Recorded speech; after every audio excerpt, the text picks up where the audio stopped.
नमस्कार, स्वागत है आप सभी लोगों का जीएमएच न्यूज चैनल में। मेरा नाम है नवनीत जेएम। शुरुआत करते हैं देश और प्रदेश से आ रही तमाम नॉन स्टॉप खबरों से। सबसे पहली बड़ी खबर आ रही, दुखद खबर है। आज पार्टी बसपा की जो है अध्यक्ष उत्तर प्रदेश की पूर्व मुख्यमंत्री मायावती की माता का जो है निधन हो गया। दिल्ली में हृदय गति रुक जाने के कारण से निधन होने की खबरें आ रही हैं। बसपा ने एक बयान भी जारी किया और कहा कि एक अस्पताल में निधन हो गया जहां उनका इलाज चल रहा था। बयान में कहा गया है कि बसपा अध्यक्ष अपनी मां के निधन की सूचना मिलने के तुरंत बाद दिल्ली के लिए रवाना हो गई। आपको बता दें, आज अंतिम संस्कार की कार्रवाई की जा रही है और इसी के साथ ही मायावती के मां के निधन के बाद जो उत्तर प्रदेश के सीएम योगी आदित्यनाथ ने भी ट्वीट करते हुए शोक व्यक्त किया है। अगली खबर, मुख्यमंत्री योगी ने कहा है कि प्रधानमंत्री मोदी के गोरखपुर आने के कार्यक्रम को देखते हुए अखिल भारतीय आयुर्विज्ञान संस्थान एम्स एवं खाद्य कारखाना में जल्द से जल्द काम पूरे किए जाएं। 13 नवंबर की शाम को कुछ घंटों के लिए गोरखपुर, आपको बता दें, मुख्यमंत्री योगी आदित्यनाथ अधिकारियों के साथ बैठक कर रहे थे और 30 नवंबर तक जो सभी सड़कों को भी गड्ढा मुक्त बनाने के भी निर्देश दिए हैं। अब बात करते हैं एबीपी न्यूज सी वोटर सर्वे के अनुसार उत्तर प्रदेश में बीजेपी को 213 से 221 सीटें तो अखिलेश यादव को समाजवादी पार्टी को 152 से 160 सीटें मिलती दिखाई पड़ रही हैं। बीएसपी को 16 से 20 सीटें, कांग्रेस को 6 से 10 सीटें और अन्य को 2 से 6 सीटें मिल सकती है। पिछले चुनाव में बीजेपी को 325 और सपा को 48 सीटें मिली थी, जबकि बसपा को 19 और कांग्रेस को 7 सीटें हासिल हुई थी। नुकसान और फायदे की अगर बात किया जाए तो बीजेपी को करीब 100 सीटों का नुकसान हो रहा है, जबकि समाजवादी पार्टी को इतनी ही सीटों का फायदा होता हुआ दिखाई दे रहा है। प्रियंका के नेतृत्व में कांग्रेस का कमाल सर्वे में नहीं दिख रहा है। वहीं वोट फीसदी की बात करें तो भाजपा को करीब 41% वोट शेयर मिलने के अनुमान है। वहीं 2017 से जो है थोड़ा सा कम है। सपा को 31% तो बसपा को 15% वोट मिलने का अनुमान है। कांग्रेस को 9% वोट मिलता हुआ दिखाई पड़ रहा है। तो इस सर्वे के अनुसार हम आपको जानकारी दे रहे हैं। खैर, अगली खबर है, एसबीआई ग्राहकों के लिए काम की खबर है। अगर आप एसबीआई क्रेडिट कार्ड का यूज करते हैं तो आपको इस खबर से झटका लग सकता है। क्यों? आपके एसबीआई कार्ड से शॉपिंग करना मुश्किल हो सकता है। दरअसल अब एसबीआई क्रेडिट कार्ड के जरिए किए जाने वाले ईएमआई ट्रांजैक्शन के लिए अब आपको जो है ज़्यादा पैसे चुकाने होंगे। दरअसल स्टेट बैंक कार्ड्स एवं पेमेंट सर्विसेज प्राइवेट लिमिटेड ने घोषणा की है कि ईएमआई ट्रांजैक्शन के लिए अब कार्ड धारकों को 99 रुपये की प्रोसेसिंग फीस और उस पर टैक्स भी चुकाना होगा। यह नियम 1 दिसंबर 2021 से लागू होगा। अगली खबर, मध्य प्रदेश के अधिकारियों और कर्मचारियों के लिए अब वार्षिक वेतन वृद्धि की एरियर राशि का भुगतान किया जा सकेगा। इसमें आ रही तकनीकी समस्याओं को वित्त विभाग ने दूर कर दिया है। साथ ही विभाग ने जिला कोषालय अधिकारियों को एरियर बिल बनाने की प्रक्रिया भी बता दी है। इस संबंध में विभाग ने आपको बता दें निर्देश भी जारी कर दिए। अधिकारियों और कर्मचारियों को जुलाई 2020 और जनवरी 2021 से वार्षिक वेतन वृद्धि का लाभ हाल ही में दिया गया। सरकार ने इसका एरियर राशि का भुगतान 2 बराबर किस्तों में नवंबर 2021 और मार्च 2022 में करने के निर्देश दिए हैं। नवंबर माह में तकनीकी समस्या के चलते विभाग एरियर राशि का जो है बिल नहीं लगा पा रहे थे। खैर, अगली खबर, दिल्ली में प्रदूषण से हालात बेकार हो गए। इस मामले पर शीर्ष अदालत का रुख भी सख्त है।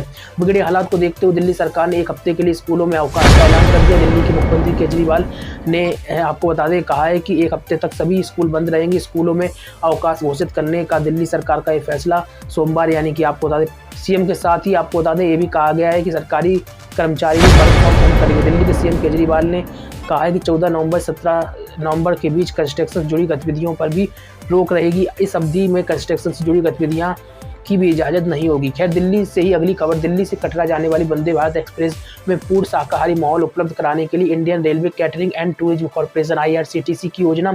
इस ट्रेन के लिए सात्विक काउंसिल ऑफ इंडिया का प्रमाण पत्र हासिल करना है, जिसके तहत इस ट्रेन में यात्रियों को पूरी तरह से शुद्ध शाकाहारी व्यंजन के साथ ही ऐसा ही सात्विक माहौल देना सुनिश्चित किया जाएगा। आपको बता दें, एनजीओ सात्विक काउंसिल ऑफ इंडिया के साथ विचार के बाद IRCTC ने धार्मिक जगहों पर जाने वाली ट्रेनों के लिए ऐसे शाकाहारी संबंधित प्रमाण पत्र लेने की योजना बनाई है और इसकी शुरुआत दिल्ली से श्री माता वैष्णो देवी धाम कटरा जाने वाली वंदे भारत एक्सप्रेस से की जा रही है। तो ये भी बड़ा ऐलान है। फिर अगली चलते हरियाणा, अगली खबर हरियाणा से आ रही। हरियाणा पेट्रोल पंप 15 नवंबर को बंद रहेंगी। हरियाणा पेट्रोल डीजल जो है डीलर एसोसिएशन ने हड़ताल की घोषणा की है। All Haryana petroleum dealer association ने 15 नवंबर से 24 घंटे पेट्रोल पंप बंद का आह्वान किया है, जिसके तहत 15 नवंबर सुबह 6 से 16 नवंबर सुबह 6 बजे तक पेट्रोल और डीजल नहीं मिलेगा। पेट्रोल पंप एसोसिएशन की ओर से मांग की जा रही है कि हरियाणा में पेट्रोल और डीजल पर लगने वाले VAT यानी कि वैट को घटाकर पंजाब राज्य से घटे हुए वैट के बराबर कर दिया जाए। पेट्रोल पंप संचालक एक्साइज ड्यूटी में कटौती से हुए नुकसान की भरपाई की मांग कर रहे हैं। खैर, अगली खबर, राष्ट्रपति रामनाथ कोविंद ने आपको बता दें नई दिल्ली में खेल अवार्ड से सम्मानित हुए खिलाड़ियों को अवार्ड का वितरण कर दिया है। दरअसल आपको बता दें टोक्यो ओलंपिक 2020 से भारत के लिए गोल्ड मेडल जीतने वाले नीरज चोपड़ा समेत कुल 12 खिलाड़ियों को मेजर ध्यानचंद खेल रत्न अवार्ड से नवाजा गया है। आपको बता दें मेजर ध्यानचंद खेल रत्न अवार्ड से सम्मानित खिलाड़ियों में कौन कौन है। पहला नाम जो आता है कि नीरज चोपड़ा, रवि दहिया, लवलीना बोरगोहन, श्रीजेश PR, अवनी लखेरा, सुमित अक्कल। इसी के साथ ही आपको बता दें प्रमोद भगत का भी नाम आता है इस सूची में, और मनीष नरवाल और मिताली राज के साथ ही आपको बता दें सुनील छेत्री और मनप्रीत सिंह आदि को जो है सम्मानित करने का काम किया गया है। राष्ट्रीय खेल पुरस्कार 2021 से सम्मानित हुए समस्त खिलाड़ियों को मुख्यमंत्री योगी ने हार्दिक शुभकामनाएं और बधाई दी और कहा है कि सभी के उत्कृष्ट प्रदर्शन ने देश और प्रदेश को जो है अनेक बार गौरवान्वित किया है। आपकी उपलब्धि असंख्य खिलाड़ियों को प्रेरित करेगी। आप सभी को उज्जवल और स्वर्णिम भविष्य की अनंत शुभकामनाएं। वहीं आपको बता दें उत्तराखंड के गढ़वाल क्षेत्र से बद्रीनाथ, केदारनाथ, गंगोत्री और यमुनोत्री के 4 प्रसिद्ध हिमालयी मंदिरों को 4 धाम के नाम से जाना जाता है। सर्दियों में इन चारों मंदिरों में भारी बर्फबारी के कारण कपाट बंद कर दिए जाते हैं। 4 धाम देवस्थानम बोर्ड द्वारा ANI को दी गई जानकारी के अनुसार बद्रीनाथ मंदिर के कपाट 20 नवंबर 2021 की शाम 6:45 बजे से पर्यटकों के लिए बंद कर दिए जाएंगे। वहीं केदारनाथ और यमुनोत्री मंदिरों के कपाट सर्दियों के लिए 6 नवंबर से बंद हो रहे हैं, जबकि गंगोत्री के कपाट 5 नवंबर को बंद कर दिए जाएंगे।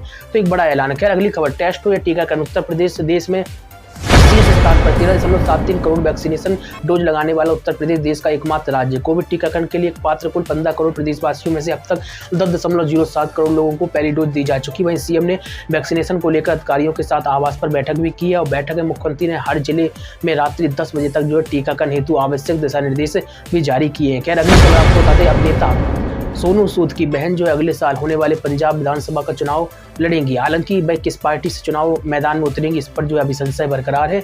सोनू सूद ने घोषणा की है कि उनकी बहन पंजाब चुनाव लड़ेंगी जो अगले साल की शुरुआत में होने वाले हैं।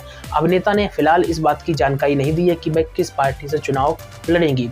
खैर आपको क्या लगता है कमेंट बताइए। अगली खबर, रिजर्व बैंक ऑफ इंडिया द्वारा कथित रूप से जारी एक मैसेज में दावा किया गया है कि ट्रांजैक्शन से पहले ATM पर 2 बार रद्द करने वाले बटन दबाने से पिन चोरी को रोका जा सकता है। इस मामले पर PIB फैक्ट चेक ने कहा है कि ये मैसेज फर्जी है और RBI द्वारा ऐसा कहा नहीं गया है। साथ ही ये भी कहा है कि ट्रांजैक्शन को सुरक्षित रखने के लिए गोपनीयता बनाए रखना चाहिए और इस तरीके से किसी प्रकार से हरकत नहीं करनी चाहिए। अगली खबर, ट्रेन से सफर करने वाले लोगों के लिए एक राहत भरी खबर है, क्योंकि अब रेल का किराया पहले की तरह सस्ता हो जाएगा। अब सभी स्पेशल ट्रेन आम ट्रेनों की तरह ही चलेंगी। इसमें सभी ट्रेनों का किराया कोरोना काल से पहले की तरह हो जाएगा। दरअसल भारतीय रेल ने पिछले साल मार्च में कोरोना की वजह से ट्रेनों की आवाजाही बंद कर दी थी और 1 मई 2020 से श्रमिक स्पेशल ट्रेनें शुरू कर दी थी और इसमें रेलवे के आम किराए से ज़्यादा किराया लेकर लोगों को सफ़र करने की इजाज़त दी गई थी और इसका किराया 20 से 30% तक महंगा कर दिया गया था। लेकिन अभी एक आदेश जारी हुआ है। इस आदेश के अनुसार जो है पुरानी दर पर रेल अब चलेंगी। इससे क्या होगा, आपकी जो जेब ढीली हो रही थी अब जेब जो है ढीली नहीं होगी। खैर लगातार बने रही खबरों को पढ़ने के लिए jmhnews.in विजिट कर खबरें आप पढ़ सकते हो। चैनल को सब्सक्राइब करिए, बेल को दे ताकि आपको हर एक काम खबर अपडेट मिलती रहे।